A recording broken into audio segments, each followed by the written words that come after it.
सफलता कम समय में कैसे एक साधारण मनुष्य हासिल कर सकता है और इस दुनिया का वह कौन सा सुख है जिसे भोगने के बाद और कुछ भोगना बाकी नहीं रह जाता। इस विषय पर हम आज एक प्रसिद्ध गौतम बुद्ध की कहानी आपको सुनाएंगे।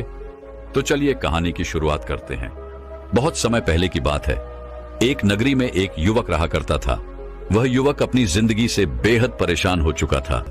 वह युवक एक राजा के महल में साफ सफाई का काम किया करता था, लेकिन बहुत मेहनत करने के बाद भी उसे जो मेहनताना मिलती थी वह बहुत थोड़ी सी थी। उस पैसों से न तो वह अपने परिवार का गुजर बसर कर पा रहा था, न ही उसके परिवार का कोई खर्चा उन पैसों से चल पा रहा था, जिसकी वजह से उसकी पत्नी भी उसे ताने मारती, उसे तरह तरह की बातें सुनाती। उसके घर वाले भी उसे भला बुरा कहते। वह उन पैसों से न तो अपने जीवन को सुखमय बना पा रहा था और न ही अपने परिवार की किसी भी जरूरतों को पूरा कर पा रहा था। उसके घर वाले हमेशा उससे कहते, तुमसे अच्छा तो पड़ोसी का बेटा है जो बहुत कामयाब है और अच्छे पैसे भी कमाने में सक्षम है। हमारे रिश्तेदारों के लड़के भी कामयाब हो चुके हैं, लेकिन तू एकदम नकारा है। तुझे तो कोई भी फर्क ही नहीं पड़ता। तू तो एकदम नालायक है। तू कुछ कर ही नहीं सकता। कभी कभी तो उस युवक के मन में भी यह ख्याल आता कि शायद भगवान मुझसे किसी चीज का बदला ले रहा है, या फिर हो सकता है कि मैंने अपने पूर्वजों में कोई पाप किया होगा जिस कारण मुझे ऐसी जिंदगी जीनी पड़ रही है। वह इंसानों से इन बातों से अत्यधिक परेशान हो चुका था। एक दिन राजा के महल में एक गुरु आए थे। उन गुरुवर ने वहां पर प्रवचन दिया। प्रवचन में वह गुरु कहते हैं कि हम मनुष्यों को अपने कर्मों पर ध्यान देना चाहिए। जो व्यक्ति अच्छे काम करता है उसे अपने जीवन में सुख और शांति प्राप्त होती है। वह अपने जीवन में हर सुख शांति को प्राप्त कर पाता है। हमें आलसी नहीं बल्कि मेहनती बनना चाहिए। अपने कार्यों को ओरी लगन और मेहनत के साथ करना चाहिए। इससे हमारे जीवन में सुख और शांति बनी रहती है। व्यक्ति ने वह प्रवचन बहुत ही ध्यानपूर्वक सुना और उसमें बताई हुई हर एक बात को अपने जीवन में उतारने लगा। वह उसके बाद से जब भी कोई काम करता तो उसे पूरी लगन और मेहनत के साथ करता, और वह यह भी ध्यान देता कि अपने काम को वह अधिक से अधिक समय देकर उसे पूरा कर सके। वह साफ सफाई पर और अधिक ध्यान देने लगा। यह देखकर राजा बहुत प्रसन्न हुए और उस व्यक्ति की आमदनी बढ़ा दी गई। आमदनी बढ़ने से उसके घर में सुख और शांति आने लगी। कुछ दिनों तक तो सब कुछ ठीक चलता रहा। उसके घर में सुख और शांति बनी रही, लेकिन कुछ ही समय बाद उसके घर में फिर से अशांति छाने लगी। सब कुछ बिगड़ने लगा। वेतन बढ़ने के बाद भी वे पैसे उसके लिए कम पड़ने लगे। परिवार की इच्छाएं, जरूरतें अब बढ़ने लग चुकी थी। अब वह वेतन भी उसे पूरा नहीं हो पा रहा था। जैसे उस युवक की पहली स्थिति थी, कुछ वैसी ही स्थिति में एक बार फिर से वो युवक फंस चुका था। वो एक बार फिर से परेशान हो चुका था। उसे कुछ समझ नहीं आ रहा था। तभी उसे उन गुरुवर की बात फिर से याद आ गई और उसने फिर से अधिक मेहनत करनी शुरू कर दी। यह देखकर राजा एक बार फिर प्रसन्न हो गए और उसके वेतन में थोड़ी सी और बढ़ोतरी की गई। यह देखकर वह युवक अत्यधिक प्रसन्न हुआ। उसके परिवार का हर एक सदस्य भी काफी प्रसन्न हुआ। सब लोग बहुत खुश थे। अपने बच्चे की प्रगति देखकर उस युवक के माँ बाप भी अत्यधिक प्रसन्न थे। उसकी पत्नी भी अब उससे कुछ नहीं कहती, लेकिन समय के साथ अब उनकी इच्छाएं फिर बढ़ने लग गई थी। उनकी जरूरतें फिर बढ़ने लगी, जिस कारण वो बढ़ा हुआ वेतन भी एक बार फिर से उनके लिए कम पड़ने लगा। फिर से वही घर में रोज रोज रोना धोना शुरू हो गया। उसकी तुलना पड़ोसी के रिश्तेदारों और उनके बच्चों से की जाने लगी। वह युवक एक बार फिर से पूरी तरह से निराश हो चुका था। उसे समझ नहीं आ रहा था कि आखिर इतनी मेहनत के बाद भी उसके परिवार में यह कलश क्यों उत्पन्न हो रहा है। आखिर वह जो वेतन कमा रहा है उस वेतन में उसका गुजारा क्यों नहीं हो पा रहा, जिससे वह परेशान होकर उस युवक ने अब दिन रात मेहनत करनी शुरू कर दी। वह उन कामों में इतना व्यस्त रहता कि उसे अपने लिए भी थोड़ा सा भी समय नहीं मिल पाता। यह देखकर उसके मालिक को उस व्यक्ति पर तरस आने लगा। उसने उस व्यक्ति से कहा, आखिर ये क्या पागलपन कर रहे हो? ऐसे काम करने से क्या फायदा होगा? जितना तुम वेतन नहीं कमाते उससे ज्यादा तो तुम्हारा ही स्वास्थ्य बिगड़ जाएगा। देखने से तो तुम समझदार मालूम पड़ते हो, फिर ऐसी बेवकूफी क्यों कर रहे हो? जिस समय तुम्हें सोना चाहिए उस समय तुम न सोकर आधी नींद में काम कर रहे हो, जिस कारण तुम्हारा काम अच्छा नहीं बल्कि खराब होता जा रहा है। तुम सारे काम बिगड़ रहे हैं। ये लो, अगर तुम्हें पैसों की जरूरत है तो ये कुछ पैसे रखो। और वापस अपने घर की ओर लौट जाओ। जाकर आराम करो। जब तुम्हें अच्छा महसूस हो तब तुम काम पर वापस आ जाना। लेकिन इतनी मेहनत के बाद तो व्यक्ति अब काफी बीमार हो चुका था। उसका स्वास्थ्य बिगड़ चुका था। उन पैसों को लेकर वह घर की तरफ वापस आ रहा था। तभी उसे वही गुरुकर मिले जो महल में आकर उपदेश दे रहे थे। वह उन गुरुवर के पास पहुंचा, उन्हें प्रणाम किया और उनसे कहने लगा, है गुरुवर, जैसा कि आपने उपदेश दिया था कि हमें अधिक मेहनत करनी चाहिए, अपने काम को लगन और मेहनत के साथ करना चाहिए, तब घर में सुख और शांति बनी रहेगी। मैंने ठीक वैसा ही किया। मैंने कभी किसी का बुरा नहीं किया। आपने कहा था कि खूब मेहनत करो, ईमानदारी से करो, तो मैंने खूब मेहनत भी की और पूरी ईमानदारी से की। उसका फल मुझे मिला, मेरी उन्नति भी हुई। लेकिन मैंने जहां से शुरुआत की थी आज भी मैं वहीं पर हूं और अत्यधिक मेहनत के कारण आज मेरा स्वास्थ्य बिगड़ चुका है। मैं बीमार हो चुका हूं। अब मुझे नहीं लगता कि मेरी इससे ज्यादा उन्नति हो सकती है। मैं कल जहां खड़ा था मैं आज भी वहीं पर खड़ा हूं। जिस तरह से कल मेरे परिवार की स्थिति थी, आज भी उसी स्थिति में मेरा परिवार अपना गुजर बसर कर रहा है। क्या किसी का भला सोचना, क्या अत्यधिक मेहनत करना, कामों को समय पर पूरा करना, क्या यह सब गलत है? मैंने सब कुछ पूरी लगन और मेहनत के साथ किया है, लेकिन उसके बाद भी न जाने क्यों मेरे घर में हमेशा क्लेश बना रहता है। हर दिन रोना धोना होता है। मैं जहां से शुरू करता हूं आखिर में मैं वहीं पहुंच जाता हूं। आखिर ऐसा क्यों? आखिर हमें यह दुख क्यों झेलना पड़ रहा है? उस युवक की ये सारी बातें सुनकर गुरुवर मुस्कुराते हैं और उस युवक से कहते हैं, बेटा, हम मनुष्यों की यही तकलीफ है कि हम सुखों को छोड़कर दुखों की तरफ अपना ध्यान केंद्रित रखते हैं। आगे वह गुरुवर उस युवक से कहते हैं, बेटा, क्या तुम्हारे माँ बाप हैं? इस पर वह युवक कहता है, हाँ, मेरे माँ बाप हैं। आगे गुरुवर कहते हैं, क्या तुम्हारी पत्नी और बच्चे भी हैं? इसका जवाब देते हुए वह युवक कहता है, हाँ गुरुवर, मेरी पत्नी और 2 बच्चे भी हैं। आगे वह गुरुवर उस युवक से एक बार फिर कहते हैं, क्या तुम 2 वक्त के खाने का इंतजाम नहीं कर पाते? क्या तुम्हारे पास रहने के लिए घर नहीं है? इस पर वह युवक कहता है गुरुवर, मैं अपने परिवार के लिए 2 वक्त की रोटियों का इंतजाम तो कर ही लेता हूं और हमारे पास रहने के लिए एक छोटा सा मकान भी है जिसमें हम सुखी सुखी रह भी सकते हैं।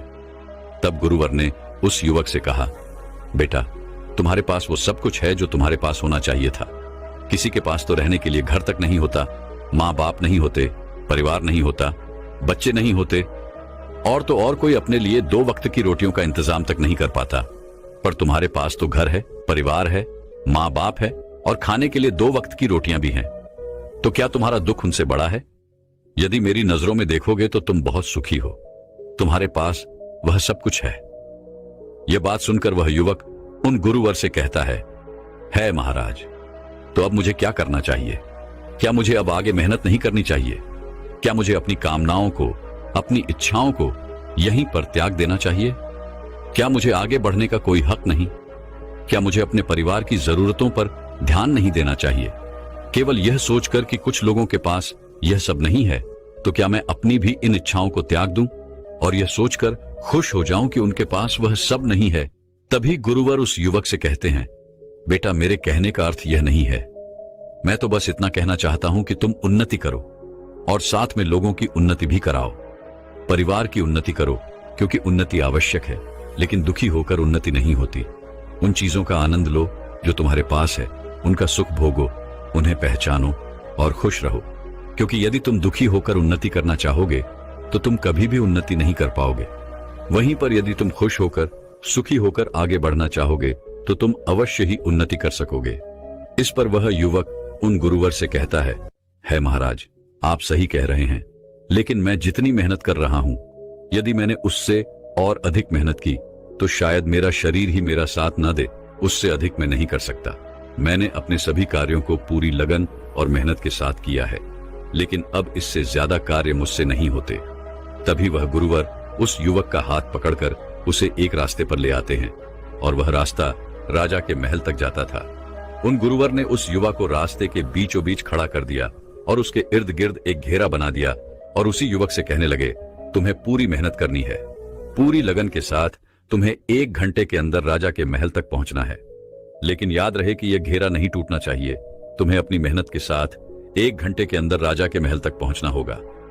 यह देखकर वह युवक जोर से हंस पड़ा और उन गुरुवर से कहता है, महाराज, ये भला कैसे संभव है? इस घेरे में रहकर मैं चाहे कितनी भी मेहनत कर लूं, चाहे कितने भी प्रयत्न कर लूं, लेकिन मैं 1 घंटे के अंदर वहां नहीं पहुंच सकता। यदि मुझे राजा के महल तक जाना है तो मुझे इस घेरे को तोड़ना ही होगा और उसे लांग कर ही मैं आगे बढ़ सकता हूं और राजा के महल तक पहुंच सकता हूं। यह बात सुनकर वह गुरुवर उस युवक से कहते हैं, अगर यही बात है तो ठीक है, मैं तुम्हें आज्ञा देता हूं। तुम इस घेरे से बाहर निकलो और जाओ, महल की दीवारों को छूकर मेरे पास वापस आओ। यहां से महल करीबन 6 घंटे की दूरी पर है और मैं जानता हूं तुम्हें जाने और आने में लगभग 12 घंटे लग जाएंगे, लेकिन मैं यहीं बैठकर तुम्हारा इंतजार करूंगा। तुम्हें यहीं पर वापस आना होगा। उस युवक ने कहा, ठीक है गुरुवर, यदि आप मेरा यहां पर इंतजार करेंगे तो मैं अभी जाता हूं। उस युवक ने तुरंत ही महल की ओर दौड़ लगा दी और वह गुरुवर वहीं पर पास ही के एक पेड़ के नीचे छाया में आराम से बैठ गए और उस युवक के वापस लौटने का इंतजार करने लगे। तभी केवल 6 घंटों में ही वह युवक महल की उन दीवारों को छूकर वापस लौट आया और आकर उन गुरुवर से कहता है महाराज, जैसा कि आपने कहा था, मैं उन महल की दीवारों को छूकर वापस आ चुका हूं। यह बात सुनकर वह गुरुवर बड़े ही अचंभित हुए। उन्होंने उस युवक से कहा, नहीं, तुम झूठ कह रहे हो। जो सफर 12 घंटे का है उसे तुमने 6 घंटों में कैसे पूरा किया? यह झूठ है। अपनी सफाई में वह युवक उन गुरुवर से कहता है, महाराज, मैं सच कह रहा हूं और मुझे झूठ बोलकर क्या मिलेगा? मैं यहां से तेजी से भागता हुआ निकला और जितनी तेजी से मैं यहां से गया था, मैंने पूरा सफर उतनी ही तेजी से तय किया और वापस लौट आया। गुरुवर और उस युवक की बातें वहां पर उपस्थित कुछ लोग सुन रहे थे। वे सभी बड़े आश्चर्यचकित थे कि 12 घंटे का सफर इस युवक ने केवल 6 घंटे में कैसे पूरा कर लिया। वहां पर उपस्थित किसी को भी इस बात पर विश्वास नहीं था। उन्हीं में से एक व्यक्ति ने उस युवक से कहा, यदि तुम झूठ नहीं कह रहे हो तो तुम्हें इसका प्रमाण देना होगा। तुम्हें फिर से एक बार यह साबित करना होगा कि तुम सच कह रहे हो। तुम महल की दीवारों को छूकर वापस लौटे हो। तुम्हें यह दोबारा करना होगा। इस पर वह युवक कहता है, मैं सच कह रहा हूं और मैंने केवल 6 घंटों में ही सफर को तय किया है, लेकिन मैं आज दोबारा इस सफर को तय नहीं कर सकता क्योंकि मैं बहुत थक चुका हूं। लेकिन कल मैं अवश्य ही आपको एक बार फिर से यह करके जरूर दिखाऊंगा। वहां पर उपस्थित हर एक व्यक्ति ने उस युवक की बात मान ली। दूसरे दिन सुबह सुबह गुरुवर और वहां पर उपस्थित सभी व्यक्ति एक बार फिर से इकट्ठा हुए, जिसमें से एक व्यक्ति महल की दीवार के पास जाकर खड़ा हो गया और उसके पास एक निशानी थी जिसे उस युवक को वहां से लाना था। एक बार फिर से उस युवक ने सफर तय करना शुरू किया और अब की बार तो उसे 6 घंटे भी नहीं, केवल 5 घंटे ही लगे और वह महल की दीवारों से होकर वापस लौट आया था। अब की बार भी किसी को विश्वास नहीं था, लेकिन महल के पास जो निशानी उसे दी गई वह उसे लेकर आया था और यह देखकर हर कोई बहुत हैरान था। कोई भी यह समझ नहीं पा रहा था कि आखिर इस व्यक्ति ने 12 घंटों के सफर को 5 घंटे में कैसे तय किया। सभी लोग बड़े प्रसन्न थे। सभी लोग उस व्यक्ति की प्रशंसा कर रहे थे। कई लोगों ने अपने यहां पर उसे काम का न्योता भी दिया और कहने लगे कि हमें तुम्हारे जैसे व्यक्ति की जरूरत है। तुम बहुत मेहनती हो, ईमानदार हो। तुम्हें आज जितना वेतन मिल रहा है, हम उससे 5 गुना वेतन तुम्हें अधिक देंगे, लेकिन तुम मेरे लिए काम करो। लेकिन वहीं पर उपस्थित कोई व्यक्ति उसे 6 गुना तो कोई 7 गुना वेतन देने के लिए तैयार था। यह सब देखकर वह व्यक्ति बहुत प्रसन्न हुआ। वह फूले नहीं समा रहा था। उसने गुरुवर से कहा, है गुरुवर, आखिर यह सब क्या हो रहा है? गुरु ने कहा, यदि तुम एक सीमित दायरे के अंदर काम करते रहोगे तो तुम कभी भी, कितनी भी मेहनत क्यों ना कर लो, तुम एक सीमित उन्नति ही प्राप्त कर सकोगे। तुम उससे कभी आगे नहीं बढ़ सकोगे। और अगर तुम दायरा तोड़ देते हो, आगे निकलते हो, रास्ते पर चलते हो, अपना हुनर दिखाते हो, तो तुम्हें अधिक से अधिक उन्नति करने से कोई नहीं रोक सकता। जिस प्रकार तुमने पहली बार अकेले जाकर ही महल की दीवार को छूकर वापस लौटे थे, तब किसी को यकीन नहीं हुआ था। लेकिन जब यही काम तुमने सबके सामने किया, जोर जोर से चिल्लाकर किया, दूसरों को दिखाकर किया, तब तुमने अपनी उन्नति के रास्ते खुद ही अपने लिए खोल दिए। और अब तो तुम्हारे पास कई मौके ही मौके हैं। तुम कहीं भी जा सकते हो, लेकिन मेरी एक बात याद रखना कि अब की बार तुम जहां भी जाओगे वहां अपने लिए दायरा मत बांधना, क्योंकि यदि तुमने फिर से दायरा बांध लिया तुम उससे आगे कभी भी उन्नति नहीं कर सकोगे। इस बार वह युवक उन गुरुवर से कहता है महाराज, क्या कोई और मार्ग है? गुरुवर मुस्कुराए और उन युवक ने कहा, हाँ, एक और मार्ग जरूर है, लेकिन यह थोड़ा सा कठिन होगा। क्या तुम इस पर चल सकोगे? क्या तुम इसे पूरा कर सकोगे? इस पर वह युवक कहता है महाराज, आप मुझे मार्ग बताइए, मैं उस पर जरूर चलूंगा और उस कार्य को पूरा भी करूंगा। अब की बार गुरुवर ने कहा, जिस सफर को तुमने 5 घंटों में तय किया है, उस सफर को अब तुम्हें केवल 2 घंटों में ही पूरा करना होगा। क्या तुम यह कर सकोगे? उन गुरुवर की यह बात सुनकर इस बार वह युवक अत्यधिक अचंभित हो गया। उसे यह समझ नहीं आ रहा था कि आखिर उस 5 घंटे के सफर को वह 2 घंटे में कैसे तय करेगा। काफी सोच विचार करने के बाद उस युवक ने उन गुरुवर से कहा, है महाराज, यह असंभव है, ऐसा कोई नहीं कर सकता। तभी वह गुरुर कहते हैं, जो असंभव को संभव कर दिखाते हैं, यह मार्ग उन्हीं के लिए है। सोचो कि तुम इस असंभव कार्य को कैसे पूरा कर सकते हो। जब तुम इस असंभव कार्य को पूरा करने के लायक हो जाओ, तब तुम मेरे पास वापस आना। वह युवक काफी देर सोच विचार करता रहा, लेकिन उसने हार नहीं मानी। उसने उसी दिन से उस सफर को केवल 2 घंटे में पूरा करने का प्रयास किया। काफी दिनों तक प्रयास करने के बाद भी जब वह सफल नहीं हो पाया, तो भला वह वापस उन गुरुवर के पास कैसे जा सकता था। लेकिन उसने हिम्मत नहीं हारी। उसने और कई दिनों तक इस प्रयास को जारी रखा, लेकिन उसके बाद भी वह उस सफर को 2 घंटे में पूरा नहीं कर पाया। हार मानकर वह वापस उन गुरुवर के पास पहुंचा और उन गुरुवर से कहने लगा, है महाराज, जो कार्य आपने मुझे सौंपा था वह असंभव है, ऐसा नहीं हो सकता। 2 घंटे में पैदल चलकर महल तक का रास्ता तय करना बिल्कुल असंभव है। यहां से जाकर वापस लौटना नामुमकिन है। तभी वह गुरुवर उस युवक से कहते हैं, बेटा, तुम केवल उस रास्ते को देख रहे हो जो पहले से ही बना हुआ है, जिस पर लोग चल रहे हैं, जिसका लोग इस्तेमाल कर रहे हैं। वह रास्ता तो पहले से निश्चित है। उस रास्ते की दूरी पहले से ही निश्चित है। उस रास्ते पर तुम कितना भी प्रयास क्यों ना कर लो, तुम कभी भी उस सफर को 2 घंटे में पूरा नहीं कर सकोगे। यदि तुम्हें इस रास्ते को केवल 2 घंटे में ही तय करना है, तो तुम्हें अपना रास्ता खुद बनाना होगा। तुम्हें खुद उसकी दूरी तय करनी होगी। दूसरों के रास्ते पर ना चलकर अपने लिए खुद रास्ता बनाओ। जो भी कठिनाइयां सामने आए, उन कठिनाइयों का सामना करो। लेकिन मेरी एक बात याद रखना, जब तुम इस रास्ते पर चलोगे तो तुम्हें अपनी उम्मीदों के टूटने का डर लगेगा, सब कुछ खो जाने का डर लगेगा, यहां तक कि अपनी जान भी जाने का डर तुम्हें महसूस होगा। और अपने रास्ते में तुम्हें असफलताओं का भी डर अवश्य लगेगा। लोग तुम्हें मूर्ख कहेंगे, पागल कहेंगे, बेवकूफ समझेंगे, तुम्हारी हंसी उड़ाएंगे, तुम्हारे रास्ते में तरह तरह की मुश्किलें पैदा करेंगे, यहां तक कि तुम्हारे रिश्तेदार भी तुम्हारा साथ छोड़ देंगे। इस रास्ते पर चलकर तुम पूरी तरह से अकेले पड़ जाओगे। क्या तुम यह सब झेल सकोगे? क्या तुम इन सब चीजों को बर्दाश्त कर सकोगे?